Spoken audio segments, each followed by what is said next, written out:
നമ്മൾ കഴിഞ്ഞ ദിവസം സെയിലിനിട്ടിരുന്ന ഒരു കടയം പൂവനുമാണ്. ഇത് ഏകദേശം 4.5 മാസം 4 മാസമായ വൈറ്റ് ആൻഡ് ബ്ലാക്ക് ആണ്. അപ്പോൾ ഇത് നമുക്ക് സെയിലായി. അപ്പോൾ നമ്മളിതിൻ്റെ സെയിലിൻ്റെ പാക്കിങ്ങിൻ്റെ വീഡിയോസാണ്.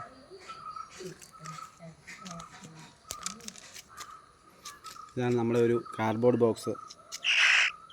കാർഡ്ബോർഡ് ബോക്സിനകത്ത് നമ്മൾ ചിന്തേരി പൊടി അല്ലെങ്കിൽ നമ്മുടെ വുഡ് ഷേവിങ്സ് ആണ് നമ്മൾ ഇട്ടിരിക്കുന്നത്. വുഡ് ഷേവിങ്സ് ഇട്ടിട്ടാണ് നമ്മൾ പാക്കപ്പ് ചെയ്യുന്നത്.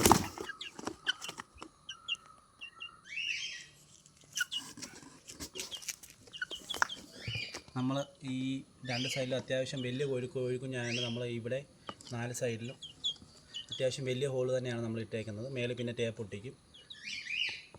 ഇതധികം ദൂരത്തോട്ടല്ല നമ്മൾ കൊടുക്കുന്നത്. അതുകൊണ്ട് അതല്ലെങ്കിൽ നമ്മൾ തക്കാളി എന്തെങ്കിലും കൂടെ ആഡ് ചെയ്യും. ചൂട് സമയം ആയതുകൊണ്ട് ഇതിനകത്ത് നമ്മൾ തക്കാളി ഇട്ടിട്ടില്ല. അധികം ദൂരത്തോട്ടല്ല, അതുകൊണ്ടാണ് നമ്മൾ ഇങ്ങനെ പാക്ക് ചെയ്തിരിക്കുന്നത്.